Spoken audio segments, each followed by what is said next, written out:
this open trade between the ratified countries mean for the entrepreneurs here?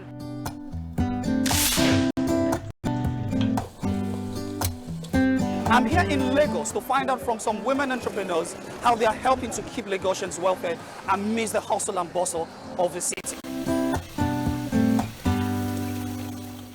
Welcome to Turkana University College. Turkana University is a center of research, innovation, and technological development. Apply now for our January, May, and September intakes. Turkana University, the cradle of knowledge. So you're telling me to ignore my heart and stay in another hotel? I didn't think you and her would be in the same room. Welcome. Where is she? When are you going to stop being such a hypocrite? You know that I didn't come all the way here to talk business. Are you surprised that I left the house you put me in? Are you surprised that I went with Levant? I wasn't surprised that you got engaged, for instance. You don't get surprised. You surprise Fred.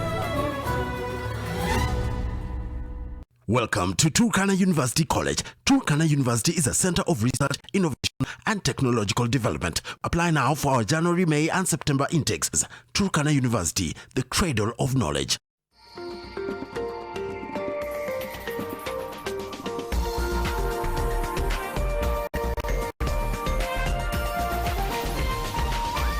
This is NTV.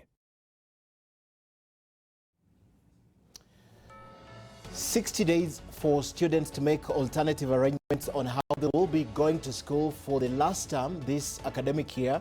For those who have no business in and within the forest, it's time, and time is quickly running out before they are forced out of the forest. Now the government has boots on the ground ahead of the possible resistance if the sentiments by some area leaders hold true. Also tonight, the Jubilee Party is unsettled after direct nominations is given to football star McDonald Mariga, and not everyone is happy with that decision from Jubilee. And ODM, on the other hand, is still procrastinating. Their hope is to do this right, even as the teachers' union decide to do the right thing by the court after an attempted coup in the office of the Secretary General is quashed by the court. Later, my guests reflect on our cartoon choice of the week and on Time Bar.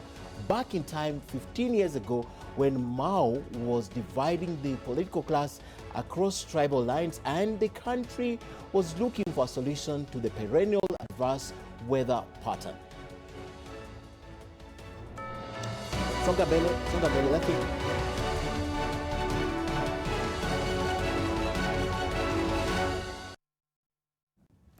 But first, it's my take tonight. And debate about the eviction of illegal settlers in Mao Forest Complex has taken a dangerous political twist and risks derailing the whole exercise.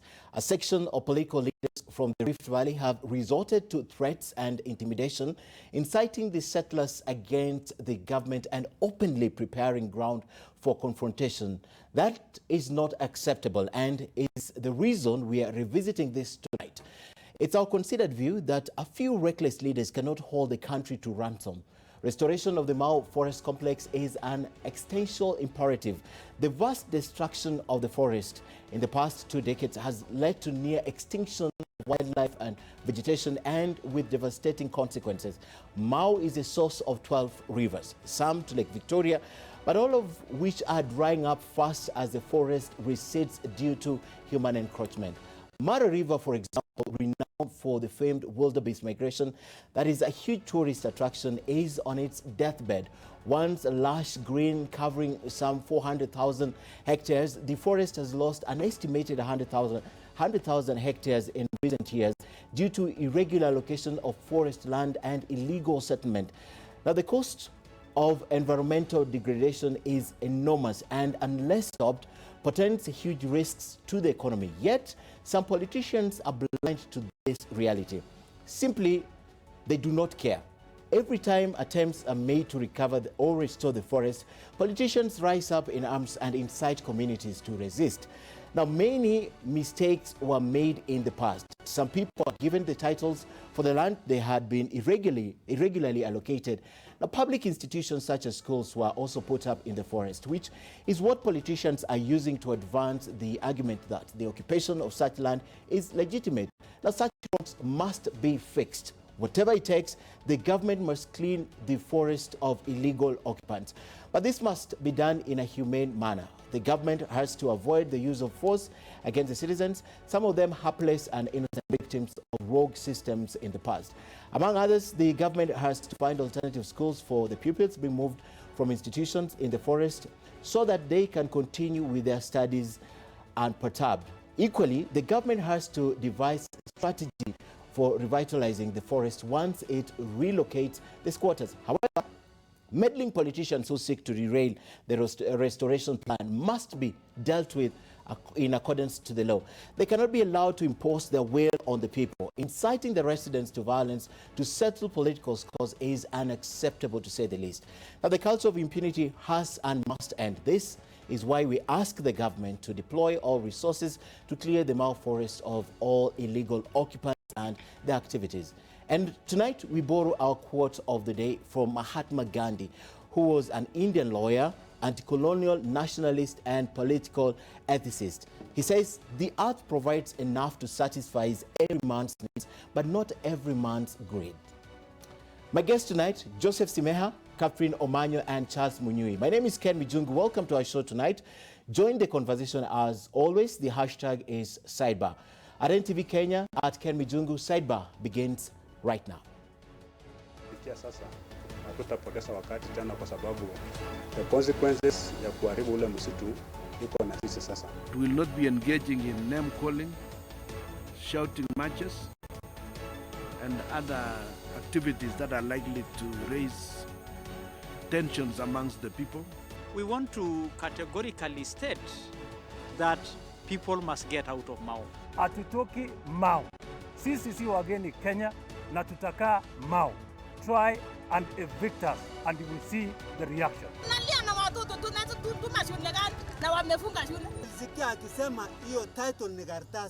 Last year hatukuweza kupata, wild zilikufa mingi kwa sababu ya Masai Mara river imekauka.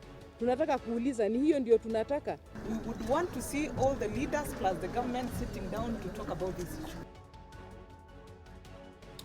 Tonight, we have deliberately, as NTV and NMG, decided to omit politicians from our discussion because a lot of politics surrounding the Mau forest have been discussed. I think there's nothing new to discuss from the angle of politicians. There's always been pulling to their side. So deliberately, we have decided to omit them and have a sensible conversation here that can at least cohere with most of you. And that's why it's conversation, conservation, and of course action that needs to be taken. So welcome, ladies and gentlemen.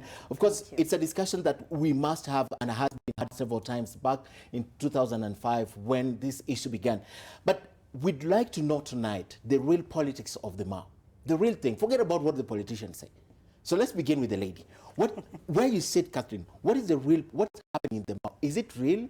Is it occasioned by plans for the future? Is it a personal vendor? What is it? I don't know what it is. Somebody has suddenly woken up and realized that they made a mistake and now wants to do something right. Okay. But unfortunately, the strategy is really bad. It's like going to poke a beehive during the day. If they really meant well, they would have had an option, like set up social amenities for these families and evict them to homes, schools, hospitals, and not just suddenly wake up and say you have to go.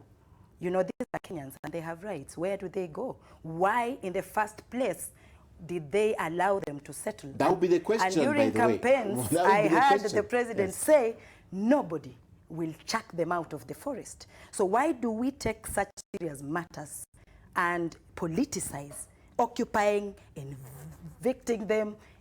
You know, I'm just not okay with this. It is a bit lopsided. Okay. And I think if they really want, because I'm not saying that we should not conserve our forests. That should be done by all Kenyans.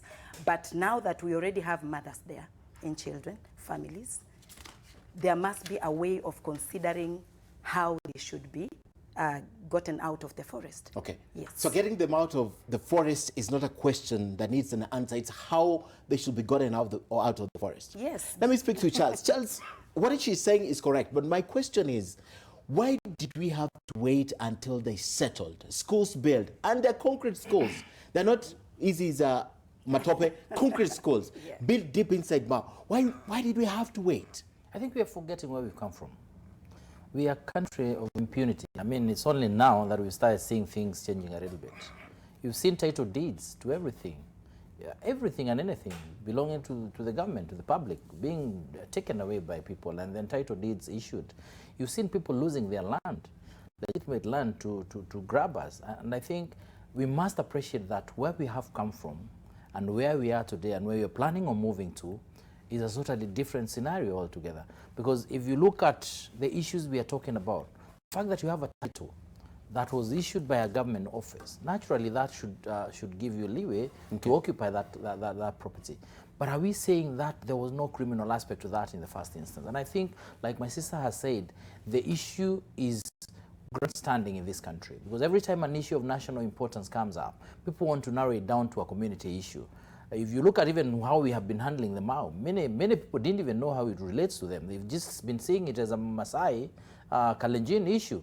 Because even you, when you call panelists here, you call a Maasai and then you call a Kalenjin and then they're antagonistic. All of them are saying we are not moving, you're moving. So we switch off and or listen to your radio and we are saying let them sort out their issue. It is only now that is coming out to us that we realize, come on, we're talking about Lake Victoria for God's sake. We're talking about even things that are not even related to what we have always seen the Mao to be. We have seen it's the biggest water tower, as it were, I think in East Africa. So I think grandstanding and not talking to each other, because we have this habit of something comes up, we say is not going to happen. And we are not talking to ourselves, we are talking to our supporters. Because they know right now leaders are being made as we speak. Others are being sustained by this kind of grandstanding. There are people who will vote for that person in future or sustain them because of the stuff they have been, the position they have adopted on this issue. And I think to me what needs to happen is people need to start talking to each other. I think at the very high level, we need people coming together, talking, discussing. The deputy president has not talked about this issue. And I think that is telling, because this is, on other issues, he have always been very, very vocal. On this particular one, he has not touched, because he understands he's in government in the first instance. He's the deputy CEO of this country. He knows what conservation is all about. But out of the blues, then he realizes then these are also people that they should be handled in a certain way. I think people need to relate at the very high level. They need to talk. They need to agree. Moving has to happen. But it is how long, Charles, will we have the same conversation? The first time I had this conversation, probably I was in first year, 2005. I mean, it's 15 years later. How long, and what do you want us to keep saying for 15 years? That's what we're saying. People have to move. But now, like she said, people have to move in a way where people don't get hurt. We saw, now we have stopped the issue of kids, the schools closing. Yeah, kids will go to school. For 60 days? For 60 days. Just for 60 days, and, yes. And I don't know whether the parents will be there. Okay. Or they'll be in their own natural homes. So if a kid is going to school, does it mean they'll go home or they'll go look for their parents wherever they move to? So this is bigger than we are seeing. It needs organizing. It needs handling. But bottom line, where you are right, my right starts. Yours stops. You cannot tell me the Mao and yet all my rivers are drying up. River and Nile I need is them affected simply because you have a title, you have a right to that land. Okay. My right is to enjoy. Regardless of how the title was obtained. My right is to enjoy good environment, good land, good water, and everything. So this is something we've discussed previously, and it's still a discussion, and unfortunately, we are being divided along political lines. And the only thing we get to understand is what the politicians, like he says. On Sunday, Mark Masai was here with two politicians, and you saw how it got rowdy. That's part of the reason we didn't want to have them. From where you sit, what's happening? Yeah, well, but first of all, is just to say that, you know, the fact that people who are in politics behave badly doesn't necessarily mean that politics is bad or wrong, you know, because all these things, by the way, situate them in a political environment, in political context. Okay. That the failure is not even a tactics or strategy or whatnot. The failure is political failure in this country. These are consequences of the failure of politics, the failure of leadership, the failure of governance in our country. So we are seeing these consequences. You put it very right. We've been with this for a long time when it should have been solved. If we had been honest as a nation, particularly our leaders, those who are in authority of state and government, and that we recognize that a wrong was committed, specifically during the Moi days, it could have begun earlier, but a lot more, I think escalation was around during the Moi days. Then immediately after that, this wrong would have been corrected. But because many times we find those who are in who have political authority find that, or those who aspire, find that they can use wrongs. They can actually use wrongs to foster their political careers, image, profile, and so on, their political prospects. So they'd rather the wrong remains. But then the people I indict most are those in authority at any one time. It could be any party, political party at any one time in state authority or government. Those are the people I indict, because that is the person who needs to be consistent. How far back can you go with that indictment? How far back? President Moi? I think I said, but you know, this mistake, this offense, this mistake was escalated during the Moi days. Okay. You could go further back to even Kenyatta days. But in recent history, the escalation was most during the Moi days. I mean, as a very, very young person, when I began to learn and understand the meaning of politics in this country, I didn't expect much from Moi and his government. Yes, I didn't expect much, so no surprises. But from Kibaki, when Kibaki came into power with Raila, and you know, they came into power together, and Kenawori and so on, I expected things to begin to change. And we did see some things change where they had will that things should change. But where they had no will, we saw them, you know, change completely. We saw them say, no, it's okay, Mzee Moi can keep that, it's okay, so and so can keep this, and so on. Lack of consistency. And that horse trading, that's where the problem lies. Horse trading is wanting to benefit from wrongs. It's looking at a wrong and realizing it's acknowledging quietly it's a wrong, but you know what? I can use it. Okay, to my advantage. We've been postponing a problem. Yes. And now it has, you know, come a point where we are like, no, we are all dying. We are all going to suffer. We need to do something urgently. And now the urgency, we are looking at both sides of the coin. Human beings are going to suffer. A few of them who occupied are going to suffer, but the rest of the nation, or the world, if I put in East Africa and the rest of it, we are going to suffer. So why is the government not having places to temporarily host these families? Because at this age, Kenya is old. We should be having places where we have emergencies, where people can settle as other issues are being solved. But I'm so surprised we might end up having refugees in our own countries. But let me just add, pardon me, yeah. But also the approach. I mean, imagine if I needed you to move from that seat to that one, and the moment I begin to talk to you, I begin to be a talker. You'll have to move, you know, you have to move. Ken, I said you must move. I mean, I could talk to you. No, why negotiate? Because this is an illegal thing happening. No. I'm not talking about negotiating with those specific individuals. Okay. It's not just about, as I said, it's not limited to those people in the Mao. It's an affair of the entire nation. Okay. Educate the nation. Okay. The entire nation. It's not the first time people have moved from forest. Mount Absolutely. Kenya, they did so in Mount Kenya.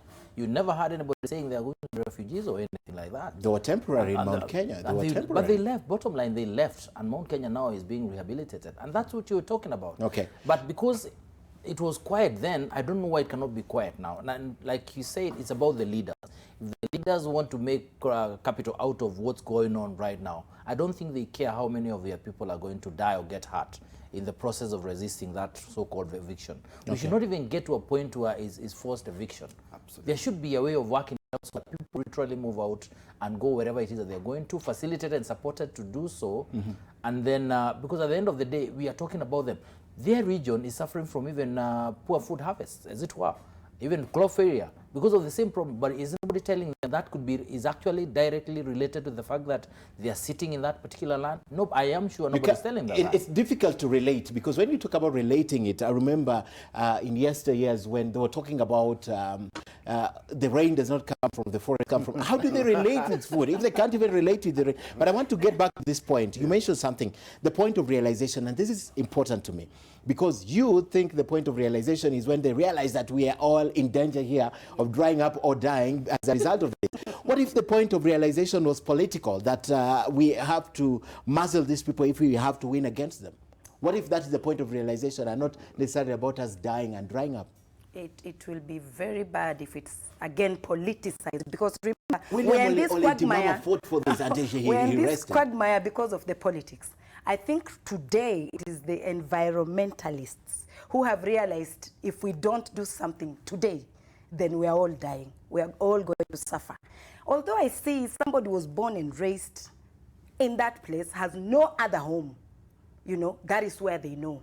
I come back as a mother and say, how do we, like in humanitarian grounds, make sure that we shift these people to a place where they are safe and rehabilitate our land? Why would you focus on that, and yet when the notice issues, the politicians go to the forest and begin telling their people, don't move, stay put.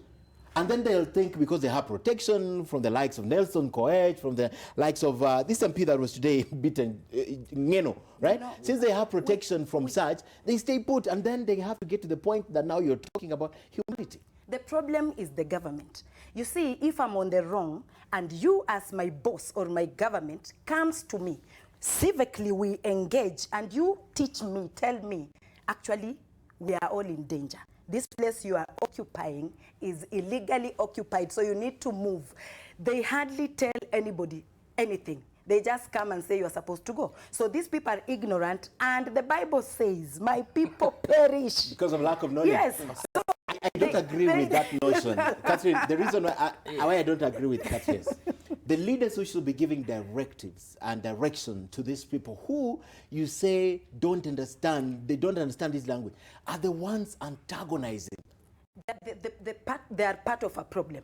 I'm looking into people who can be part of a solution, the government itself. Now, these politicians have their own interests. They are thinking of next elections. Voters. We are not thinking of 2022. We are thinking of the next generation. And then they are thinking of 2022. Okay. So somebody needs to have a sixth sense when it comes to this issue. And this someone is? The politician. Occupants, the politicians. They need to wake up. I think you're crediting them too much. Yes. I am honestly amazed that we are here, because we have always been talking about, like you said, we have always said the DCI notice is not going to take us anywhere, we're not, then it happens. We are not going to do this, the DPP, then it happens. And I think we have to get to a point where we know now when something is said, we need to give benefit of doubt to that person saying you'll get out of the Mau. Simply because in the past maybe you have been saying so and not doing anything about it. But now it has gotten to a point now, for the first time, it's national conversation. The Mau has never been national conversation. You, the media guys, have always talked about it. I appreciate that. You've always documented it. You have always put it on mainstream news. But we want you to go to the next news item. Because we are seeing, like I said earlier, this is a sectoral issue. It has nothing to do with that. But now that we have realized this is really huge, I don't see anybody going back in terms of not getting these people out of this place. And the use of the words like eviction and all those things are really big words. I wish we could now be discussing how now do we get out these people out. How do we ensure I don't know what it amounts to incitement if some of these people are not in police cells today to answer to charges tomorrow. Because we are saying things that to the extent that a government has issued an eviction notice, and you are saying people, you try. What are we talking about? What are you saying? If you are saying then in where I come from, if I'm wanted by the police, you tell them come. I'll show you how it works out. I think we need to appreciate that we are a country that is a country that ruled by laws, that is guided by laws, and we cannot allow these things. If you want to talk, let us have a conversation. We know if I was a member of parliament in that region, I would look for the deputy president, and the deputy president can comfortably look for the president so that they have a concerted effort on arriving at how this can be done, if they are willing. Okay. Yeah, I was going to say, I mean, first of all, they are not government, politicians are not on, and so on. They're not the bosses that, you know, we should look at them and think that they will provide solutions. But yes, they ought to be part of solutions, but not the ultimate guys who give us solutions. Even I think they've proven the opposite, that they will almost guaranteed that they will be part of the problem. So I'm glad that at this point, it's no longer just about Mau, Masai, Kalenjin, though some people insist on forcing it to be Masai Kalenjin, that it's a national conversation. That I have a right, just like this young man called Murkmen, who's shouting so much, and many others, that they sometimes think they have better rights, bigger rights than the rest of us. Greater rights. Yes. Greater rights, thank you, than the rest of us. No, they do not. It is a national issue. We all have a right to discuss it, to debate it, to propose solutions, the best way out of it. Yes, government fails us because of lack of consistency, because of lack of strategic planning and tactical planning on how to handle this, so that it gets to a point when they are driven almost through frenzy, very frenzied approach into confrontation, when it shouldn't necessarily be the case. That should be minimized to people who deliberately want to disobey the law. And there are ways of dealing with people who want to disobey the law. People who think they can stand up, do some grandstanding and tell you that this is not happening. One other thing I want to dispel, people who think that on any issue, that the only person with authority to speak is the president. That, they will stand up and tell you nothing will happen unless the president speaks. Many times, actually, the president speaks and he's wrong. He's not even right on whatever he's speaking. Many times he's right on whatever he's speaking. So, it is really preposterous for people to grandstand like that and trivialize what is such an important thing, that a policy decision has been taken. Why do you insist on dragging the president's name into it, or whoever else's name into it? Okay. Since this is a policy decision, it ought to be implemented. Fact remains, settlement in forest and any other protected area is wrong. Yes. Okay. Regardless of how you went there, it is wrong. It is wrong. Regardless of how you got there and how long you've stayed there. And how long you've stayed, whether you were born there or not, it is wrong. I hear Catherine, and Catherine really wants some humane injected in doing this. I'd like to play some of the sound bites that have been voiced by the politicians from across the board. And when we come back, because we're going to take a break after that, I'd like to know, does it really help that Keriako Tobiko, just with the name, is the guy in charge? Does it really help? You had the sentiments from the politicians, and this became personal. It's now being looked at as a Tobiko issue rather than the national issue, and people are throwing jabs left, right, and center. But first, let's listen to this.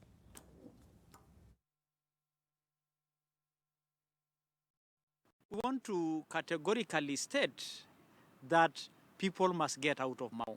And the communities that are getting out of Mao is because they have accepted that this is the greater good for all of us. And I want to agree that an attack on Tobiko is actually an attack on the president himself, because CS Tobiko is an agent of the president.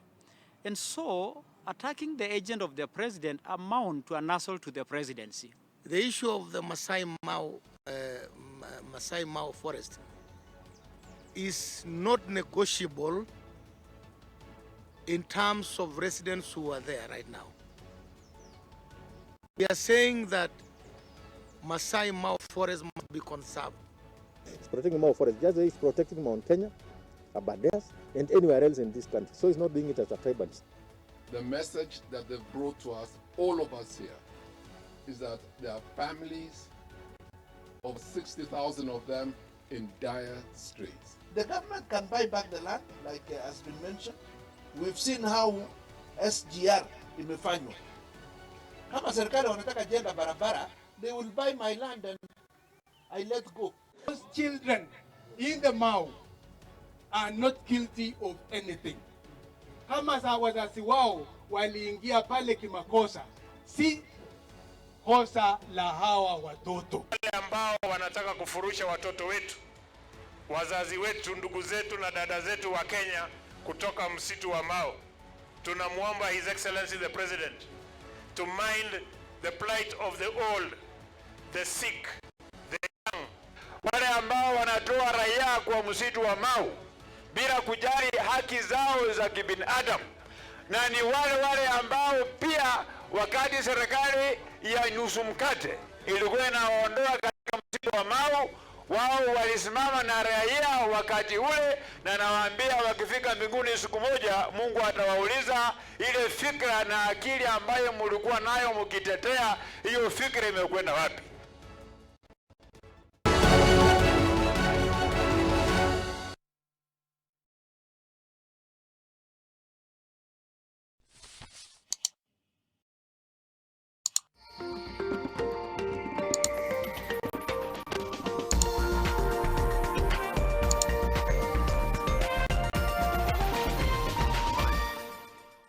When the spirit of Kenya got going that magical day, it never looked back. And now, the same spirit is ready to take Kenya to the next level, led proudly by a new generation. Kenya Ken, Shangilia, Hustler Kenya. Discover the all-new Nivea Nourishing Cocoa Lotion, specially formulated with Nivea's Deep Moisture Serum and Africa's natural cocoa for 48-hour deep moisture.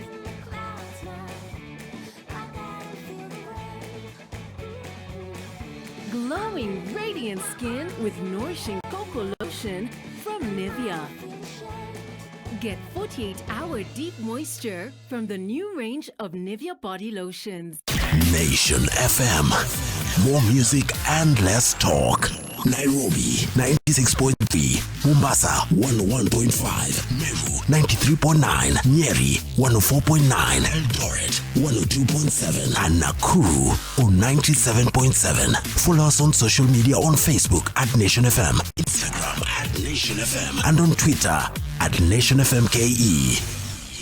Nation FM. More music and less talk. Extraordinary could be right there in front of you without you even knowing it. It's something unique, rich and rewarding, full of character, a bold expression of flavor like no other. Experience extraordinary. Guinness, made of more. Where are we headed as a country? Every time we make a step forward, we do two backwards. Any fool with huge amounts of money can be president of this country. It is no longer about service. Why can't we move these people out and find somebody who can make the right decision for the country? You're the experts, you can tell me. We have to change the way we arrive at leaders. We have to. Organized crime, terrorism, and corruption, they're really siblings. We don't need 10 cases. We just need 2 cases done properly, and it will serve a lesson. Justice can only be found if I prosecute the claimant, bring the evidence, and say this man is guilty. AM Live, every weekday morning on NTV.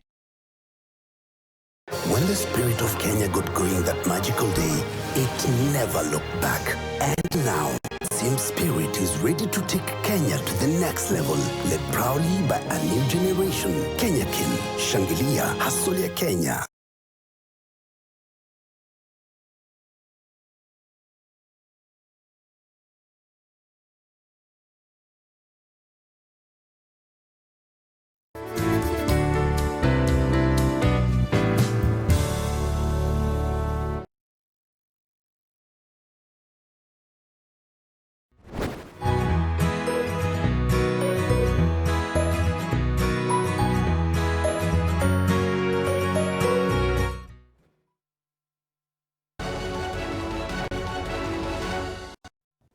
And welcome back to Sidebar. Tonight, we are discussing the politics of the Mau Forest Complex rather than the politicians discussing it on our behalf. We just seek to understand where exactly the rain began to beat us.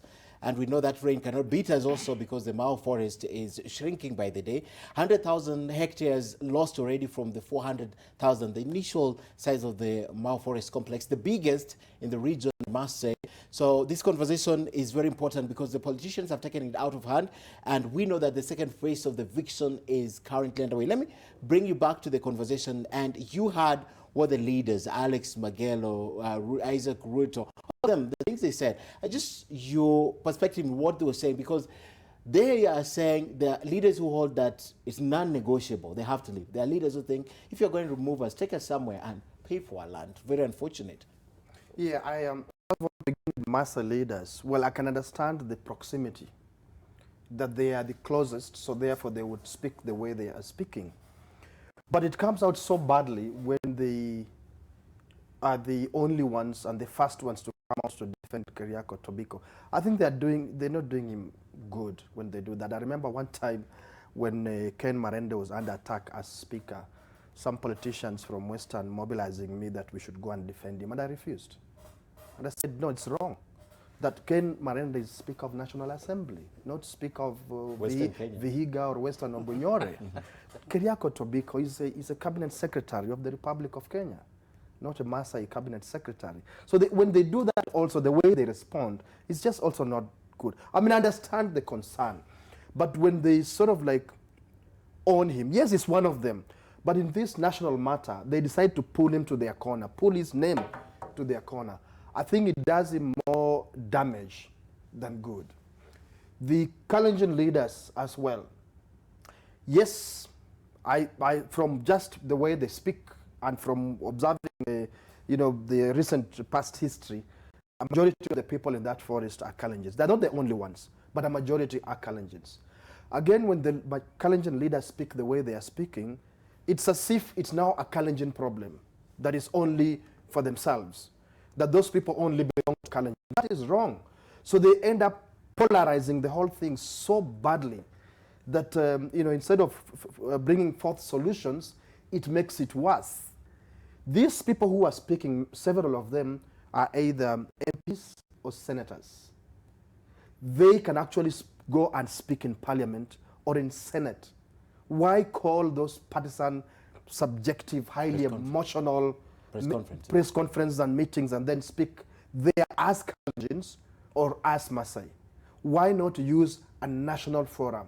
It could be parliament, or it could be a forum they call here in Nairobi and invite, including those of us on this panel tonight and others, to discuss this issue. And they can raise their concerns. But the way they so polarize this, again, a representation of the failure of politics and governance in this country. It's very disappointing. I don't know whether I should anyway expect anything better from Senator Moy and the rest when they speak like that. They ought to see this, they ought to use objective lens, much as I know that kinship is extremely important. But when you are in national public leadership, there are things you must suppress. Inevitably, you must suppress. Rise above them. Yeah. Yeah, I think the people who are speaking, especially the leaders from the Kalenjin region, they would want it to be a Maasai Kalenjin issue. They would not want it to be a national issue. Because the moment it's national, is them versus everyone else. You take it away from them. Yeah, it is taken away from them. So that's why Tobiko features prominently in their conversation. That's why they would like him to be the face of the evictions. In realization that maybe for the first time in the history of this country, there is a cabinet minister and a government in place that is the executive that is willing and ready to go the whole hog to ensure this happens. And I think the mistake is in everyone now coming in support of Tobiko, like my brother has said. I think they should have allowed him to run with this, not as a Maasai, as a cabinet secretary. And unfortunately, whether the likes of the leadership in Kalenjin land likes or not, this is a man who's been identified by the presidency that includes the deputy president of the Republic of Kenya. He's part of the reason as to why we have these cabinet ministers. He played a very big role in putting together this team in the first instance. So you cannot assume that this is a matter for the president only, and you will see they will isolate the president, then isolate the cabinet secretary, hop around those two in terms of one should give us compensation in terms of land for these people to occupy. The other one should is master. That's why he's asking all of us. That way they reduce it to a small issue and then hold everyone else at ransom. And I think it would be unfortunate if now we have Maasai leadership coming on board, and because it will not work for me. It's not helping Tobiko in any way. Tobiko knows how to handle his situation. He knows how to handle that particular docket. And I am sure if the president is not comfortable with the way he's handling it, he's going to remove him and maybe put him somewhere else or remove him altogether. But to me, this whole grandstanding must stop. People must now stop seeing the individuals involved in running this issue and start seeing the issues that we are all discussing as a country. And we must not allow it to be reduced to a Maasai Kalenjin issue at all. Okay. It doesn't matter who the cabinet secretary is. That's a task. I don't know how it's going to happen. Not allow that to happen. I don't know how it's going to happen, but sure. Yeah. It just happens that it is him on the seat at this moment. It could have been anybody else, but unfortunately it is him. So now that he already sent a tailspin, he should just stay put, because looking at the both sides of the spectrum, the government was wrong. They were sleeping when these people were purchasing the land, so they purchased illegally. Both are on the wrong, and a wrong remains a wrong, even if Obama came and said, let it look like right, it is still wrong. Yes. So we should stay put on conserving the environment. Okay. Yeah. Okay, let's listen to Keriako Tobiko. Senior official of this government have been making telephone calls and threatening and intimidating Natembeya, asking him to go slow on this, making all sorts of threats and insinuations. And these are not ordinary human beings. They are not the fellas you hear, oh, you know, they have nowhere to go. These are miserable. No. These are the who is who. Fellas who already have properties elsewhere in this country and maybe, very likely, outside this country. All right. That last part of that conversation caught my attention. Yeah. Because a lot of people have been accused who have aided this encroachment, not even to be living in the Mau. The grabbers for free, sell for value, live elsewhere. They don't even own land. And yet they're the ones who've given us all this problem. When it comes from the CS, from that level, you are tempted to believe him. Most are people who have interest in these people. And like I said, if somebody is short-sighted, just focusing on next elections and not focusing on the next generation, then they will be threatening him. So most of these people are egocentric. They look into their interests, how they will benefit if they are seen to have fought for these people, because now they want to target 2022 and say, remember, I fought for you, otherwise you would not be here. So it's so unfortunate that everything is politicized. But I think the way Kenya is becoming good, a little tougher on corruption, Tobiko should not be shaken, and it is good that he's talking. We should also protect him. Okay, as Kenyans, make it a national. Yes, make it a national all of issue. us. Okay, Yeah. okay. All right. They're not the only ones who spoke, unless you want to respond on the fact that Tobiko is taking this head on. Yeah, let me just add this from what he said, the last like 2 or so sentences. Okay. It's also a fact that these loudest noisemakers want us to believe that the only people who have taken land in the mount, settled, they are poor, helpless, malnourished, and whatnot, Kenyans, children, all people. No. There's a lot of extremely rich, powerful people. And I believe those who are the ones who have taken the most of that land. Okay.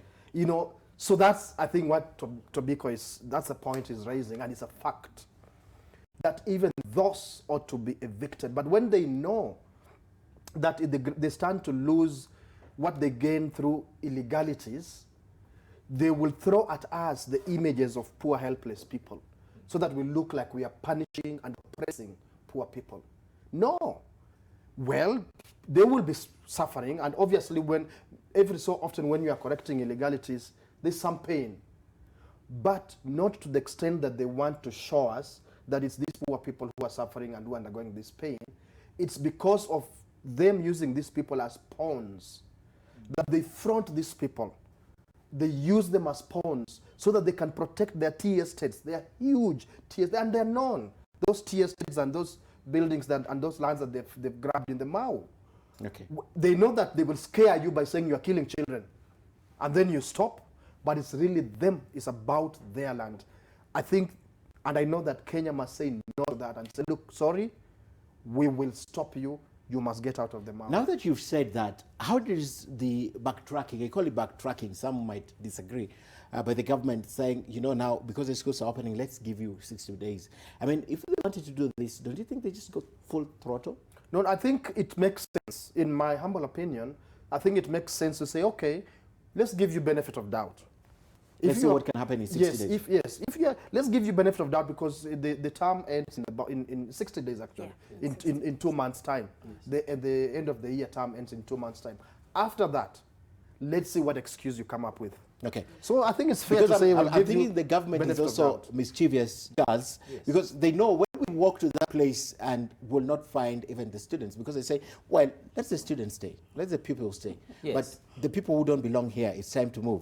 So I think the government is becoming mischievous because they know perhaps they are not even students and pupils in those schools?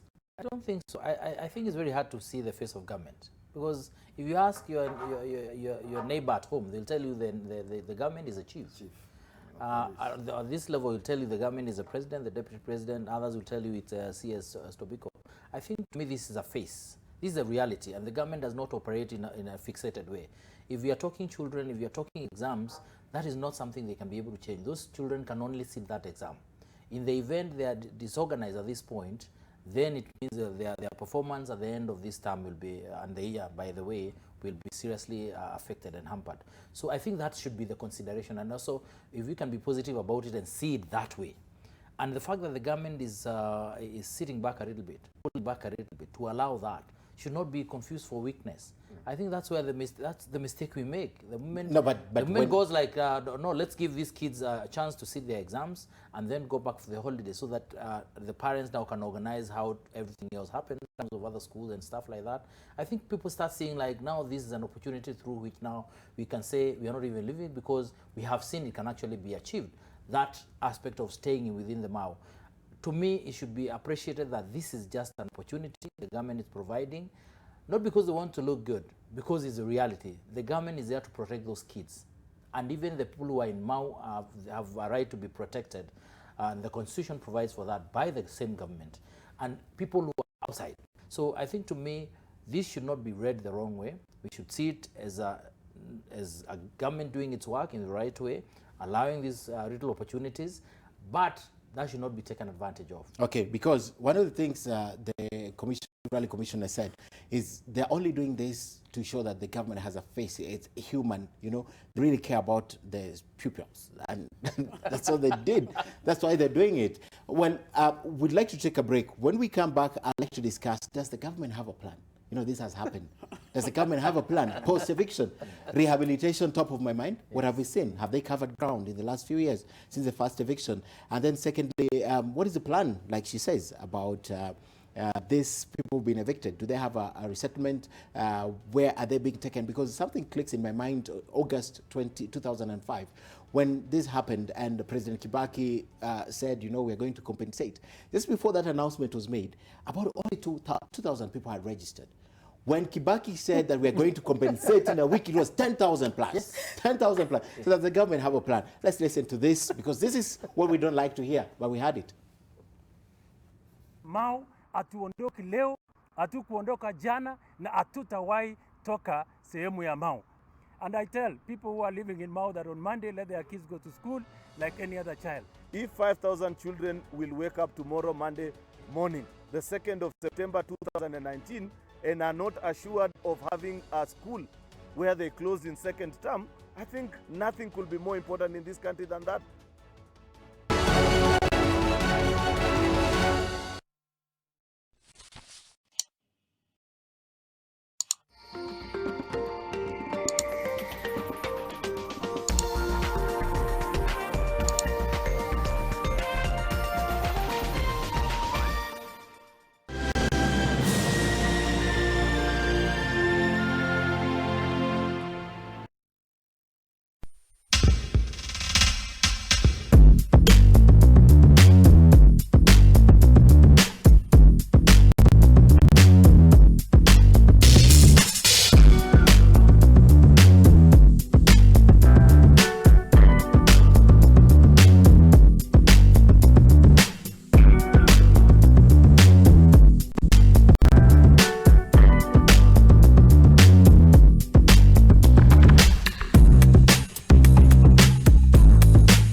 When the spirit of Kenya got going that magical day, it never looked back. And now, the same spirit is ready to take Kenya to the next level, led proudly by a new generation. Kenya Ken, Shangilia, Hustle ya Kenya.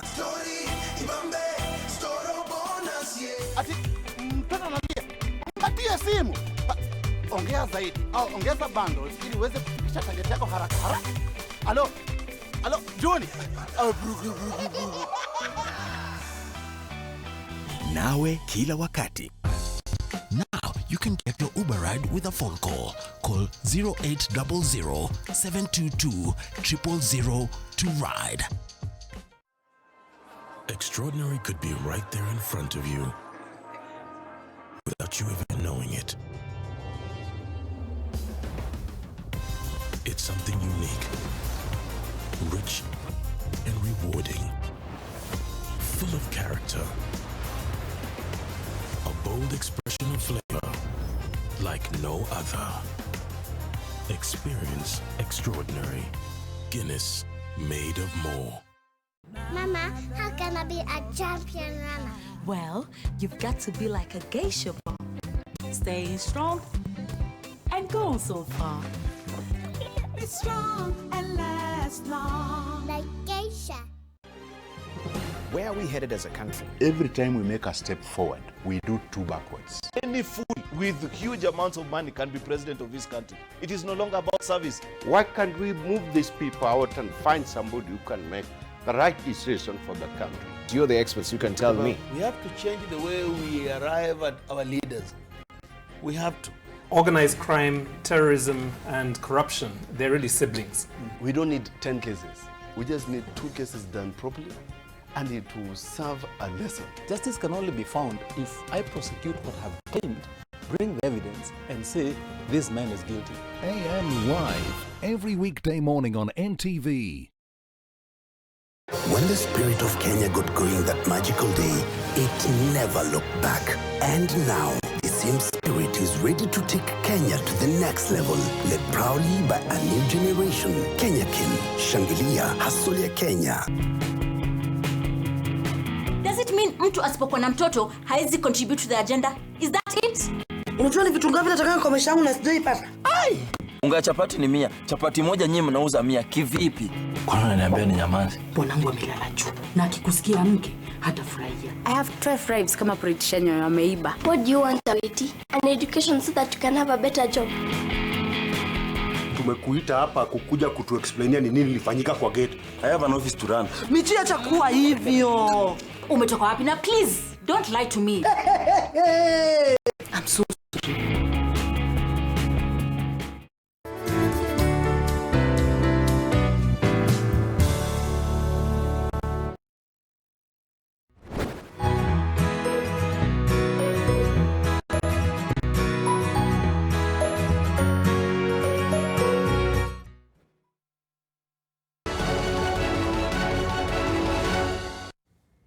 And welcome back to Sidebar.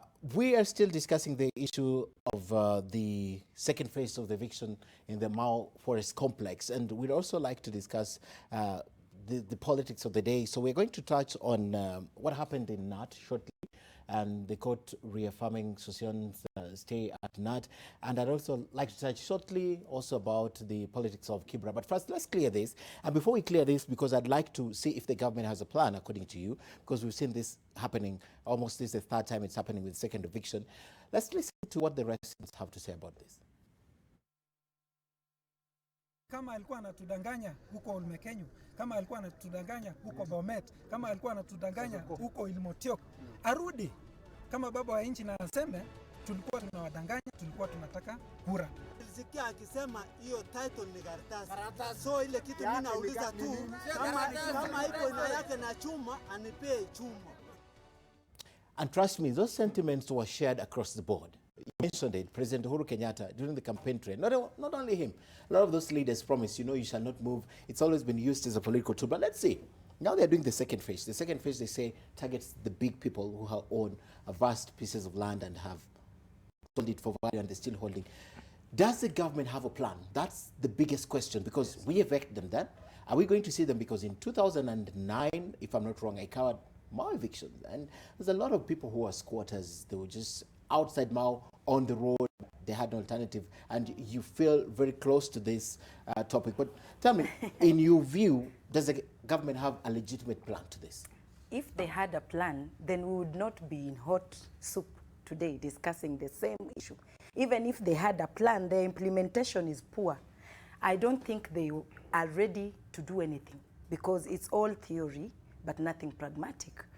Actually, we ought to be having a plan because if they say these people must move, then they should have started with how they will move so that we don't stir a problem.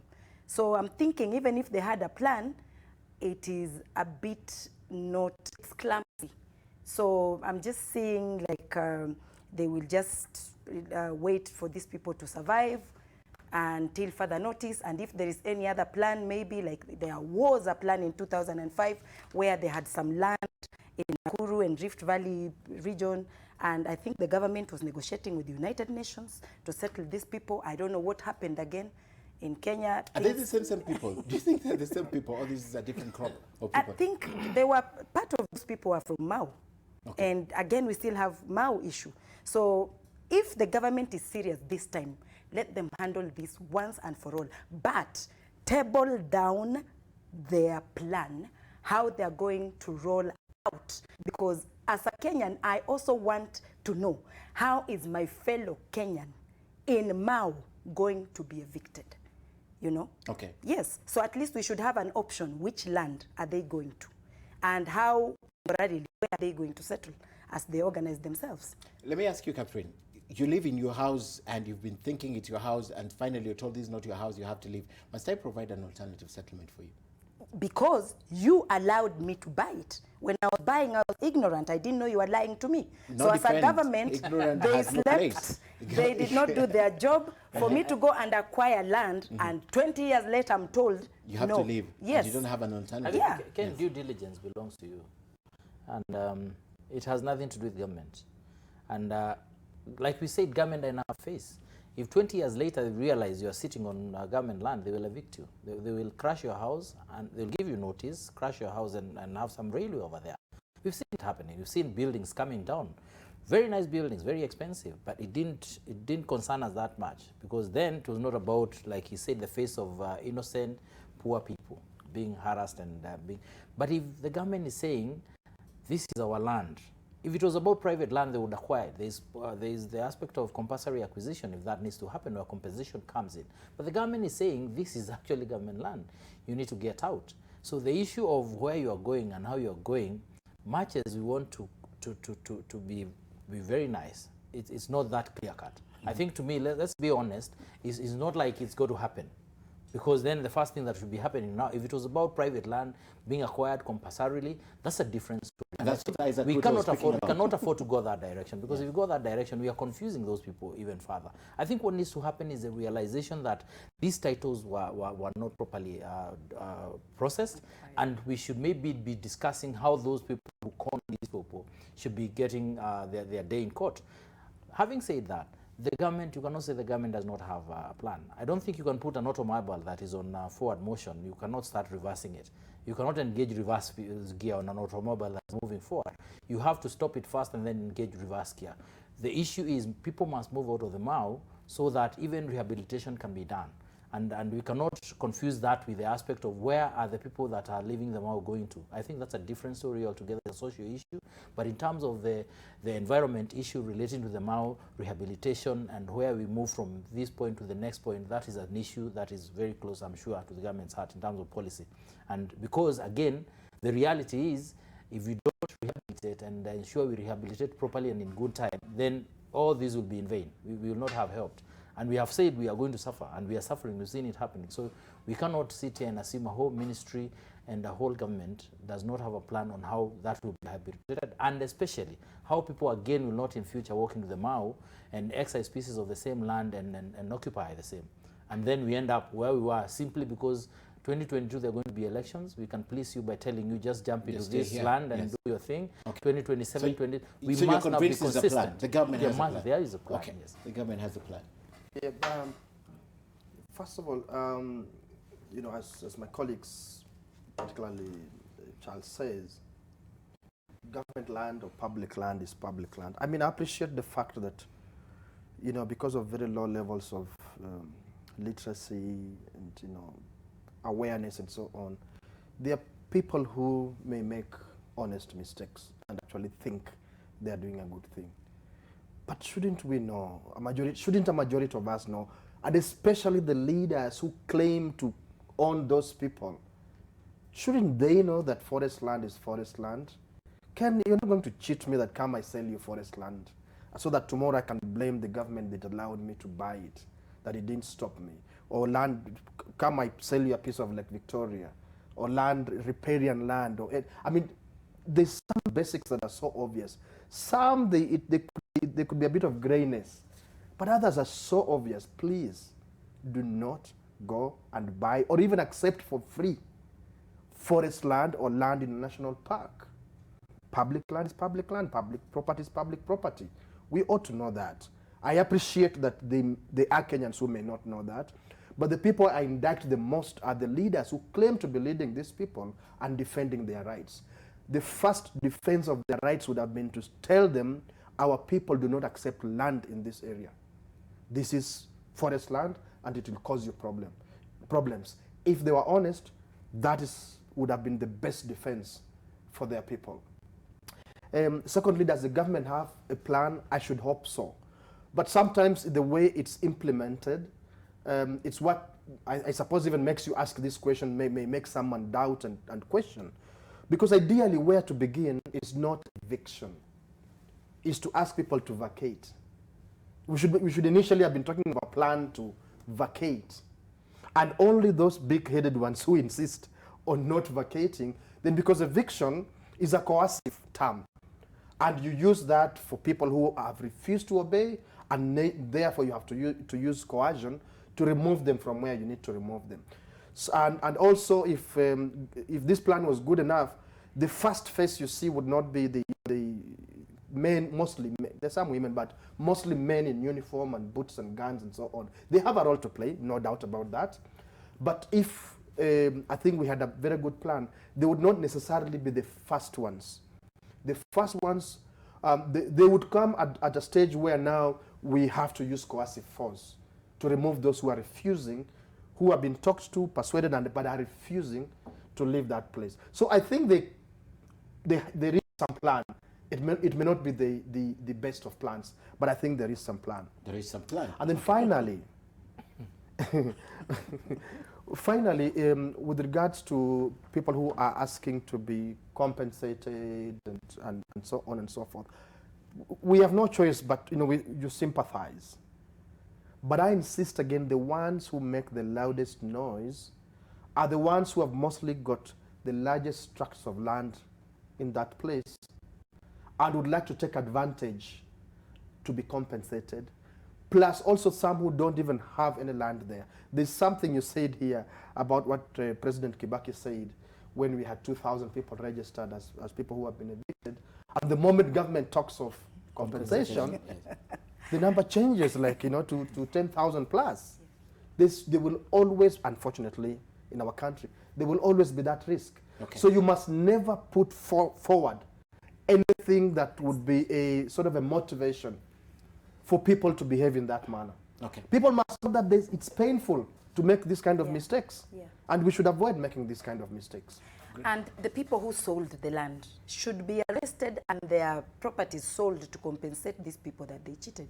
You know? Somehow, I just feel like there are people who honestly, but knowing it's okay. Yeah. And nobody put a caution anywhere. If we do it in Nairobi, why can people in the village in Mao Forest buy it for value, believing it's genuine land? Yes. Because first they go there with bulldozers, with a big, called what the machines they use for cutting. Yeah. And then they cut the trees down and clear it and tell you this is purchase of value without notice. Yeah, this is land, you buy it. All right, unless you have something pressing on this, I want us, we have a few minutes on the clock. I want us to talk about the politics. Yesterday we saw the Jubilee Party give direct nomination, I'll call it direct nomination, whatever they want to call it, to Mariga, who is a football star, right? Yes. ODM is still toying with the idea of who do we give, and there's a lot of sentiments around Chris Darling. I'm not rooting for everyone, that's ODM fair. Yeah. But then today, there's a gentleman who says that it was unfair to have that direct nomination. The procedure was not right, although they said we use a template that shows who will represent the greater interests of Jubilee Party in Parliament. So they found that in McDonald Mariga.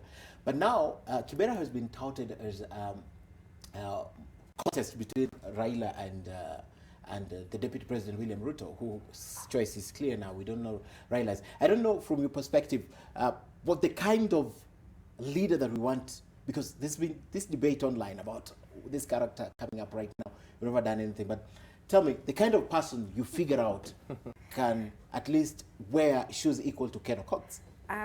It's unfortunate that it's going that way. I would love to see people in Kibra focusing on coming out with somebody who will take up, continue with the Ken's legacy. Otherwise, the baby that Ken gave birth to will be killed. Because I'm now seeing it's about ODM versus Jubilee and not who exactly will focus on continuing with that legacy. Education. He had a beautiful vision to those people. And I just read somewhere, somebody had come up with a ethnical group statistics talking about Luyas being more. The numbers. Why are they going into ethnic issues and now party loyalism instead of objectivity? You know, they will end up just coming up with anybody. And remember, politics, people are running there because of the price tag. You know, our politicians earn a lot. So most of those people, the way I'm seeing, they are rushing there because of the salary. It's not because of the vision. Yeah. So, and unfortunately also Jubilee on just coming up with Mariga. They would have just allowed everybody else to do their nominations and whoever, you know, carries the day. 16 candidates. Yes, because if we are talking of changing Kenya and killing corruption and just trying to streamline some of these things, then even the idea of just giving Mariga the nomination certificate right away, that's wrong. I think Jubilee should be having some rules to go by. They said they applied, the National Elections Board said they applied the rules and the template for making such a consideration. Anyway, that's what they've done. You mean it's Kiingereza mingi?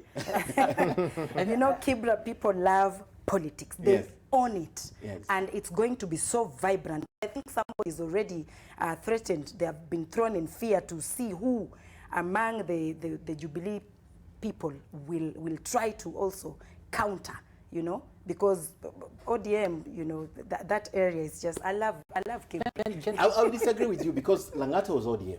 It was taken. Langata, the whole of Langata was ODM. Now they need somebody who was vibrant enough. By Nick. No, it's not who took it, I said how. But I don't want you to answer that question. I don't know whether you've noticed that people talk about electoral reforms at the top, never the primaries. Yeah. Even Raila himself, never the primaries. Look at Punguza Mzigo Bill by one of the most brilliant individuals in this country. He has not touched party primaries. He has not said that in order for Kibera to have their own, they need proper, clean party primaries. But that wouldn't be in the constitution, Charles. No, I'm just saying, there's nothing wrong. What do you mean it's not in the constitution when he's telling us that procedure, court procedures will be in the constitution to the extent that you have only 30 days to, anyway, let's not get into Bunguza and the other issues. All I'm trying to say is, when you're talking about party primaries, for instance, nobody wants that. You'll hear Mheshimiwa Murathe saying Jubilee nominations were messed up with. You will see men in black doing their thing. 10 years ago and 50 years from now, you'll see the same thing. You'll see someone you to respect kneeling in front of Honorable Raila Odinga saying, give me this and then I'll be your armor. They will shoot me first. It's not about I'm a DJ, I have done this, I can be able to tell how young Kibera kids can go about it, becoming this and the other one. It's about pleasing that one person, being the perfect courtier, as it were. And that is the politics of this country, and that is the most sad situation, because if we don't sort out these issues of party primaries, and it's very simple, the law allows IEBC to handle party primaries. The only condition being you give them the money, and number two, you give them a register of your members, so that whoever participates in nominations of this particular candidate, this particular political party, does not participate in the other political party candidate nomination. They can actually handle nominations on one day, same room, being a public holiday, so that you don't give excuses that you could not make it for that particular day. Why can't we do that? So that, and don't tell me there's conflict simply because they're going to handle the main elections. We allowed it because they even handle other elections, as it were. Even LSK. LSK and the other ones. And we have never had serious complaints coming from that direction. So my thing is, there are people in this country who never want to free the aspect of party primaries because they do not want to lose grip. They would like, number one, to make capital. They make money out of it. It's a bottom line. A lot of money is made around this time, number one. Number two, there is the aspect of who becomes what. That decision is made in the boardroom. It doesn't matter what you do, the kind of pleadings you do, how many times you kneel, and before who, where. At the end of the day, it's one or two individuals that are going to determine who becomes the candidate. This because they know that ticket gives you automatic win for that particular position. Okay. It's that simple. Okay. Let me just add that if Jubilee Party's constitution, and particularly primary, the rules for primaries or nominations, allow for the National Elections Board to do what it did, then it would be fine. But it would mean that maybe they changed it along the way, because previously they've said it's competitive. At the last general elections, where they were saying they were missed, but they said it was competitive. So ideally, what I'm saying is that follow the rules. And if we would like to be handpicking, there's no problem if we can persuade our party members to endorse that and say, look, for our party, we will allow a few people to pick, negotiate and pick whoever should be the candidate. There's nothing necessarily wrong with that. What is wrong is the hypocrisy of pretending that we will have a competitive system. But then we know that, one or two or three people, and it's all across the parties, just choose who becomes the candidate. And especially, it's worse. I can understand if there's no competitor and you give a direct nomination. But where you have 16 people, 8 people, 4, 3, 4, and so on people, then you must, and your constitution and rules say that it's competitive, then you must make arrangements to subject the candidates to a competitive process. But guess what? It's there's a larger failure. So it's not just limited to Kibra or by-elections or one constituency. There's a larger failure which you are talking about, but now in relation to primaries. Yes. The failure of politics and governance in Kenya. Until we fix it. Kibra will not fix it. Kibra is just a small, tiny little episode in this huge national play. In a month it will come and go. Yes, it's really just a small, really episode, very brief scene that passes like a flash. Okay. That our focus must be on our failed national politics and governance in this country, that we must focus on that and seek to fix it. There's been a lull because of many things that I don't have to go into, handshake, etc., etc. But we ought to wake up at the right time and say, let us come back to politics and fix the politics of the nation, so that any process that makes a contribution to politics and political decision making is done in the right way. Okay. But unless we fix the national politics, those are just small episodes that will be playing in a predetermined, larger scenario. All right. Because we're short of time, let me go very fast to what happened with the teachers' politics. It's something we've never discussed. I just like your opinion, what's happening. It was a coup that never was. Yes. Siseni is back in office. However, he's been locked out. He cannot be able to access his office. I think it's amazing. And I think we need to change a few of these laws that we have, especially the Labor Relations Act. And the fact that you can be a Secretary General much as you've never been a teacher. You can actually be a Secretary General of Kenya National Union of Teachers, courtesy of that particular law. But what amazes me is the way Kenyans want to hang on. That issue of legitimacy does not bother them at all. Even when everyone is running away from you, you still want to hang on. Until you fall off and die or something happens to you, you still want to hang on. And I think that is one thing that we must now start dealing with as a country. That the issue of ethos, our thinking, our belief system, what is this that pushes us to even hang on when you are in this position and everyone votes you out and you still want to go to court, get a court order, because a court is a court of procedures and these things and facts, and you get a court order and you want to hang on even when you cannot even access your office. When even your secretary does not want to see you. And I think that's a major issue. We are not going into the issues of the merits and demerits of the matter that is before court on matters socioni. But I think, to me, he is an MP today. Yeah. He could be the next governor of wherever he comes from. And shortly after that, he could be the president of the Republic of Kenya. Can you imagine Uhuru Muigai Kenyatta wanting to be a chief in his local village or something to that effect, simply because he does not want to let go? I think our people must also learn when you've been nominated as an MP, the next thing you need to seek is maybe an elective position as an MP, a governor, a senator. Then you up those issues that bother teachers at that level, you take them to where he is. I have not seen him active in parliament. I have not seen him amending this law or the other law. There's a lot of respect if he has.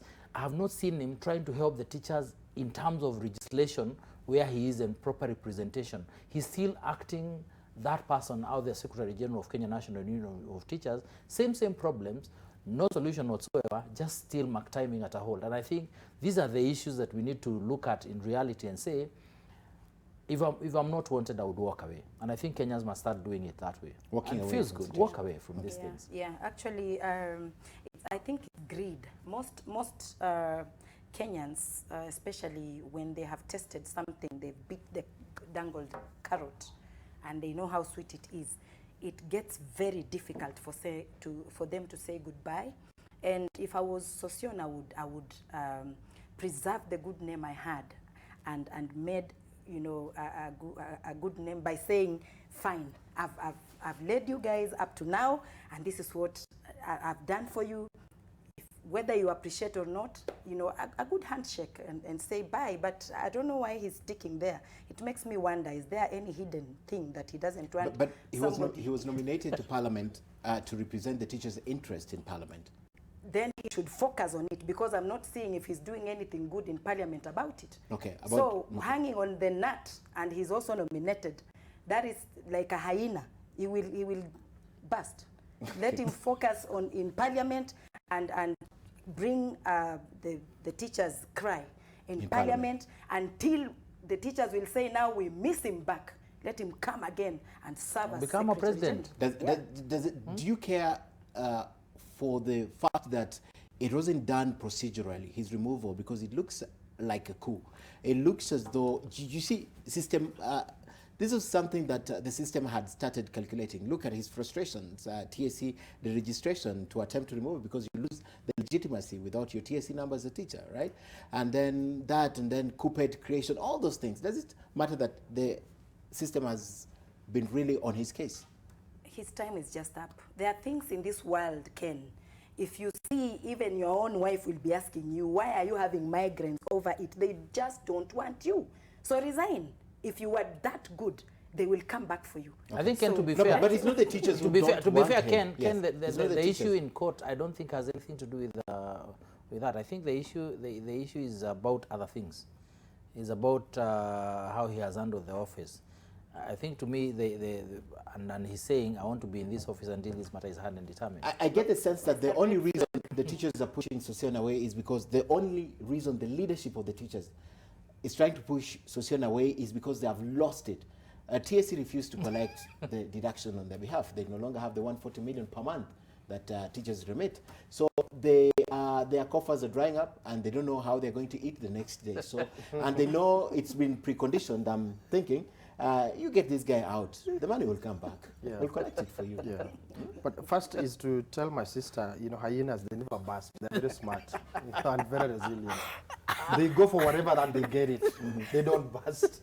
So don't compare. They're smarter than us, actually. Than the human. It is us who will burst, but not hyenas. On a more serious note, absolutely. Ken, what you're saying, I think there are mistakes that the Kenya National Union of Teachers leadership is making in terms of timing, in terms of strategy, in terms of tactics. I absolutely see their point, but then I wonder, why haven't you done this earlier? Because this man became an MP 2018, latest early 2018. Why haven't you done this earlier?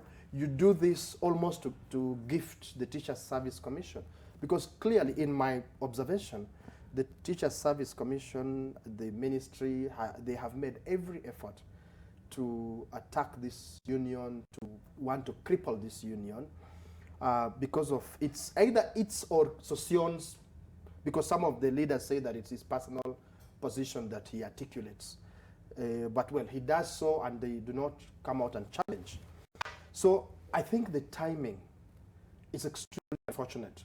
That they could have, in my humble opinion, they could have handled this better if they know for sure that he has violated the constitution and the rules of the union.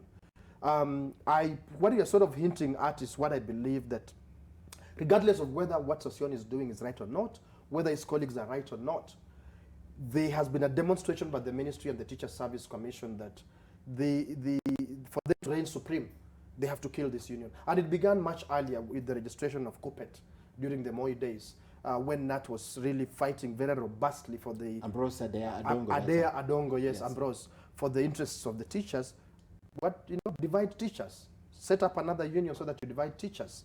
Now they, go against established tradition, rules of procedure and tradition of deducting, because teachers sign, union members, not just teachers, union members sign forms to consent that, should deduct and remit to my union. And then you just refuse to do that. It's unacceptable. It's not right.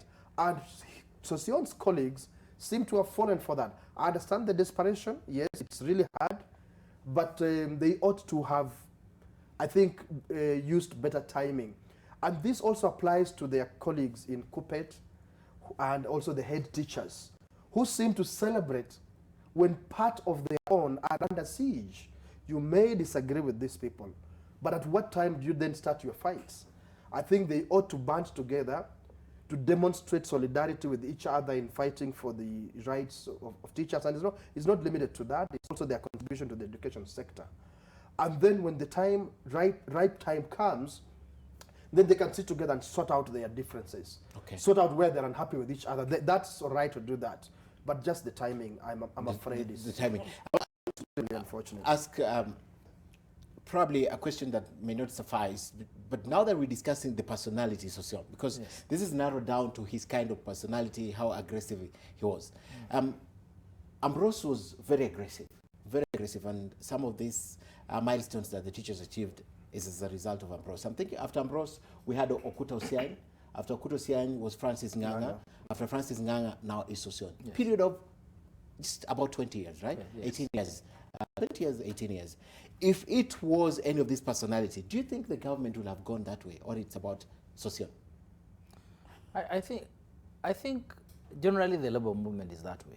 I think you cannot afford to be smart, soft and nice, because the antagonist is a government that is supposed to do a lot of these things that we are talking about. And Sossion just picked up from where the last guy had dropped it. That's Nganga. Yes, Nganga. Yes. And maybe he pushed it further than that. And again, of course, the dynamics in terms of politics has a way of changing. So naturally, the kind of the politics that Nganga was entertaining at that time is totally different from the kind of politics that Sossion will find himself operating. But they all fought for the teachers. They did fight for the teachers. And even now, I want to believe at their level, in terms of the teachers, they have a very good working relationship. Okay. Now, when you quickly now move from that to now real politics of the country, to the extent that you are actually now a nominated member of parliament, and you're brilliant. You don't even resign, but you're removed from that particular position as a teacher, because now he's no longer a teacher, because you cannot be a teacher and an MP at the same time, because that one is a civil servant, one is a state officer. So now, brilliantly, again, he retains the position of Kenya National Union of Teachers. This is a possibility. There is someone who thought, by giving him this position, he'll cede the other position and then allow for some arrangements to happen. That's my assumption. But actually, this was explicit. I remember Mombasa, when NASA met in Mombasa, and Sossion endorsed because they believed that ODM, NASA will represent their interests. Yes. So I don't think it was about ceding the position at that time. I think they were clear-cut. This is why we're taking you, because we need the teachers behind us. And that's what Sossion, I think he just finds himself in a different political dispensation, and he has to appreciate that the different dynamics in terms of politics of today, and the arrangements they are in, and maybe fit in.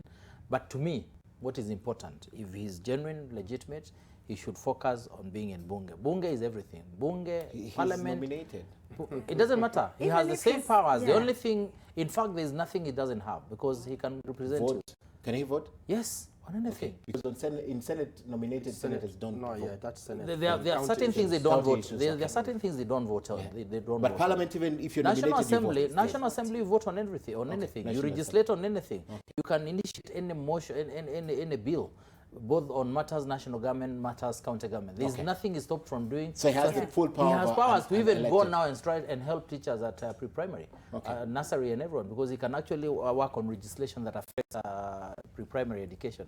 So he has no excuse whatsoever. If I was him, I would focus more in parliament and represent teachers fully, and just resign. Not really resigning, but saying let one go. Yes. You know, once there's a red flag and there is resistance, when you continue, you will even not have value on the other office. But do you think it's the teachers or the leadership that is pushing him out? Even if it's the leadership, for the red flag to be done, then there is something you're not doing right. Or maybe you are taking two places and somebody's thinking, why don't you focus on one and leave us one? What is so wrong with that? You know? I think we're done with this discussion. And just before I let you go, we decided to pick a cartoon that depicts what's happening in South Africa right now, and it's something that has been going on for a while. That's xenophobia. The cartoon, let's take a look at the cartoon, and it will be on the screens behind you.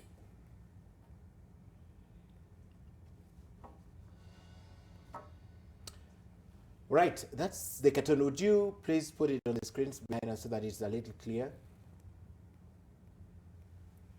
Right, so South Africa celebrates 25 years since the end of apartheid.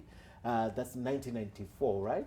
And that's what's still happening. This was a cartoon that Gado did a while ago. I think it was April 13th, if I'm not wrong. We just picked it because it's very relevant. Actually, I'm looking at the trending topics on Twitter, and the whole day today, what's been trending is South Africa shutdown, say no to xenophobia. Yes. That has been trending the whole day. So your comments, let me begin with Simeha on what's happening in South Africa. Because we saw what Nigeria did, the press conference where they also have issued their own threats to South Africans working there and holding businesses. Yeah, which is unfortunate. Kenyans have been affected already. Yeah, which is unfortunate that we shouldn't do that. But anyhow, just to get to the point again, this is for me, the highest form of corruption, betrayal of trust by a political system, a corrupt political system. Because there was such an expectation, just like the rest of the countries, but South Africa is even more recent because of gaining independence, much more recent. I call it independence deliberately because of getting out of that system of apartheid. And people believe that things will change for the better, and including having jobs. But then you know what? You're believing in a corrupt political system. A lot of the people who are taking over, they are really taking that system from the apartheid government and transforming it into something that benefits the most of them to the exclusion of the others. Hence this, and they even encourage that, that's some of the politicians, that their people should see the problem not as the politicians of South Africa and the failed political system, but foreigners, but people from other parts of Africa. If you have a hugely ignorant population, then most likely you end up with what we are seeing in South Africa, which is extremely unfortunate. Right. Yes. Indict the failed political system, beat up that system, dismantle it, and redo it the same way we need to do in this country. Don't victimize. Not victimizing other people. Fellow Africans. Yeah, it will not change. It's sickening. It's completely sickening. And I've heard Marema, I give him a lot of credit. He has said this is nonsense and it must stop. And we cannot do this to our Africans. Remember the other day we stood behind them, hand to hand, hand on hand. We were with them when they were fighting the issues of white supremacy and apartheid. And they were running helter-skelter, going to all manner of African countries as refugees, and their leaders, hibernating in all manner of African countries. And I think it is sad that a few years later, you don't appreciate that these people coming into your country are not coming to take away from you. They're actually coming so that they can help you grow together. Countries like the United States of America, Canada, and a lot of European countries have grown because they have a very clear immigration policy that allows you to go in and invest and work. And it is as simple. If you think you can operate in isolation, then what ultimately will happen, like my brother has said, is that you realize it is not really the outsiders that have brought in the problems. It is a policy that is in place that ensures that you don't go very far. So the moment politicians hype that and say it's these foreigners who are coming in, taking up your jobs and your businesses and everything, and if you chase them away, everything. Even in this country, it used to happen. You find people chasing away farmers simply because you move from here, gone to some other region of this country. They chase you, you close shop. 2 years later, nobody has a shop in that particular region. And I think this is the issue that Africans must now focus on and tell South Africa to stop this. It cannot be allowed to go on like this, because everyone in South Africa legitimately has a right to be in that particular country. And South Africa, just like any other African country, is a signatory to the right treaties on issues of immigration. So you cannot tell us that you can allow this to go on and on. I haven't seen clear-cut ways of this matter being dealt with, the way it should be dealt with, because if it continues like this and then Nigeria acts the way it's saying it's going to act, other countries, what kind of a continent are we going to have? It's actually so unfortunate. It has recurred because the government did little to stop it. You know, if the government, the first time it happened, they rose up and said no and arrested and, you know, did something really good to scare or stop the habit, this kind of symptom could not have been repeated. I'm calling it a symptom because only a sick person can do that to a brother, whether white or black, whether in South Africa or America, all of us are equal. So nobody should be looking at the other as a threat or as a person who has come to take away from us or something. We should be looking at each other and seeing, how do I also benefit? How do I add value? How do we learn from them? How, you know, and build each other, not looking at each other as people who have come to take away from and more of, they look at them as the reason why we don't have. The reason why I don't have is because you have my job. I don't have a job because you, an immigrant from Kenya. Even in Kenya, if you are asleep, a foreigner will take that job and do even better because they know where they've come from, they lack. Yes. You have it and you are sleeping. So what is so wrong with somebody else adding value in what I thought was useless? Okay. So I think they should just stop it. I mean, and appreciate Pan-Africanism. Okay. Yeah. And while you are at it, because we are run out of time, your closing remarks?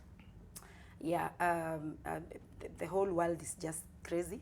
If all of us were to chase each other and say, go to your original place, then we'll find out that nobody belongs where they are. So all of us should just accommodate each other, whether in Kenya, South Africa, or America. Yeah. Patriotism requires that we love our country. So if you're in Mau and you're not supposed to be there, if you're a leader in that region and your people, quote unquote, your people are in that region, work with them, explain to them.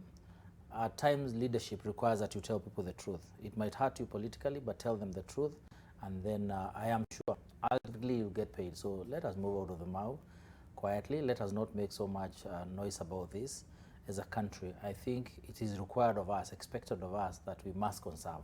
We have no choice. We have to conserve. Okay. Yeah, you know, people who are in positions of leadership or you know, positions of high profile, who critique public policy, government, and so on, including, you know, James Semeja and actually the rest of us on this panel, I will always urge citizens that, you know, also put a spotlight on these people. I say this because of what we've been discussing, the people who are purporting to defend the rights of poor people in the Mau. Check out these people. Check out, see whether they are consistent, not only what they do in public, but also how they behave in private. Check out and see whether they are consistent, and you may just be shocked at the betrayal of trust. Because there's excessive amounts of hypocrisy in our nation. And we check this by consistently checking out each other, Ken. You know, looking out not only for each other, but putting each other on the same scale in terms of public accountability, and insisting that even if you are my leader, you must set and maintain a consistent standard. That is the only way they will stand the credibility, the test of credibility over time, of then saying we defend the rights of those who are oppressed.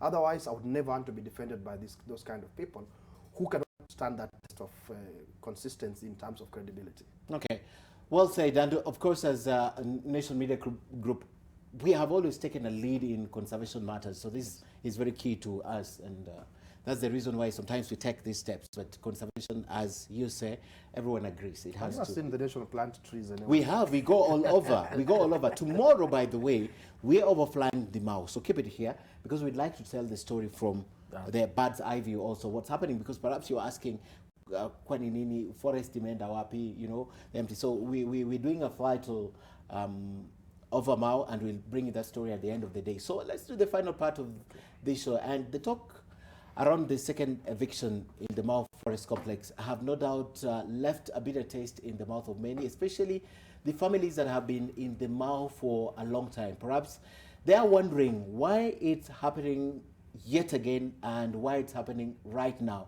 Well, this phase is kicking in and the government is adamant. So are the local leaders who say they are not yielding an inch. We have seen them speak. Now, the truth is, while the players have changed, the issues remain pretty much the same. Let's take you back 15 years, not 16, 15 years ago. The month of June, July, and August of 2005. So let's begin with June 12th, 2005. Mau Forest evictions ruffle many feathers. That was the sub-headline there.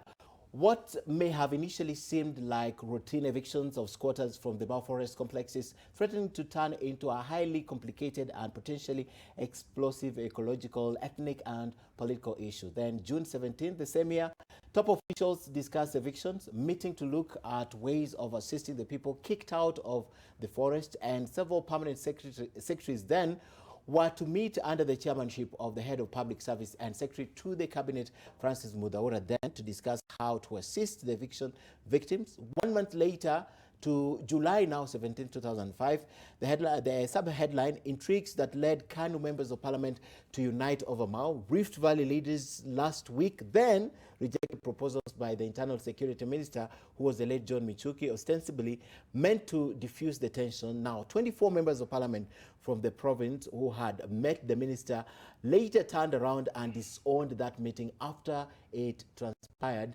that the government will not rescind the evictions. The government was adamant.